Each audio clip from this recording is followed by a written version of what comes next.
Salam dostlar, bugün mən sizlərə Azərbaycanın dilbər güşələrindən biri olan Lerik rayonu haqqında məlumat verəcəm. Lerik rayonu Azərbaycanda ən çox kəndi olan rayonlardan biridir. Demək, Lerik rayonu 1930-cu ildə təşkil edilmişdir. 38-ci ilə qədər rayonu Zuvant rayonu adlandırmışdılar. Onun sahəsi 1083 kvadrat kilometrdir. Əhalisi 86.500 nəfərdən çoxdur.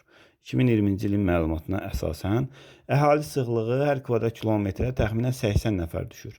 Rayonda bir şəhər, 161 kənd yaşayış məntəqəsi vardır. Yəni bu ensiklopediyaya əsasən verilən məlumatdır. Bəlkə də müəyyən dəyişikliklər ola bilər. Lerik rayonun relyefində əsas hissədə Talış dağları, Dizdoni silsiləsi, Brovar silsiləsi, eyni zamanda burada Zuvant çökəkliyi də vardır. Çayları əsasən Lənkəran çayının əsas qollarından biri olan Ləkər çaydır. Bir də Şərətük çayıdır. Əsas çaylardan biridir. Talış dağlarının ən hündür zirvələri Lerik rayonu arasında yerləşir. Kömrüköy 2493, Qızyurdu 2433. Lerik rayonu Yardımlı, Masallı, Lənkəran və Astara rayonları ilə həmsərhəddir. Cənub-qərb hissəsində isə İran İslam Respublikası ilə sərhəddi vardır.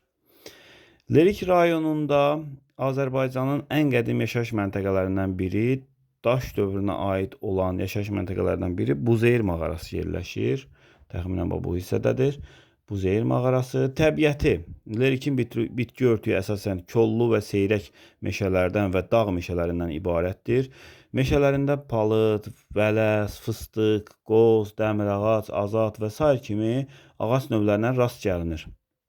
Eyni zamanda rayon ərazisində Zuvant dövlət yasaqlığı və Ruvarud dövlət yasaqlığı vardır. Lerik həmişə uzun ömürlərin diyarı kimi məşhur olmuşdur. Belə ki, bu rayonun sakini olan Şirəli Müslümov təxminən 168 il yaşamışdır. Səhv etmirəmsə 1805-1970-ci illərdə həyatda olmuşdur. 168 il yaşamışdır və rekord qırmışdır, belə deyək. Dünya rekordlarından biri olmuşdur. Belə ki, Lerik rayonunda uzun ömürlər diyarı nəinki Şirəli Müslümov, eyni zamanda onlarla beləsi insanlar var. Hətta yaşları 100-ü keçsə belə əmək qabiliyyətlərini itirmir.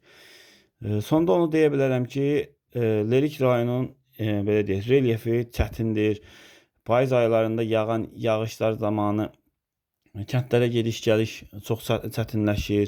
Ümumiyyətlə şərait belə deyək də, əsl naturalist bir şəraitdir və onu da deyə bilərəm ki, çətin şəraitlər həmişə güclü insanlar yetişdirir. Yəni insanların da uzun ömürlü olmasının səbəbi daha çox naturalist və daha çox təbii qidalanmadır. Bu da bunlardan biridir. Çox sağ olun, izləmədə qalın. Növbəti hansı rayon haqqında məlumat istəyirsinizsə, rəylərdə yaza bilərsiniz. Təşəkkürlər.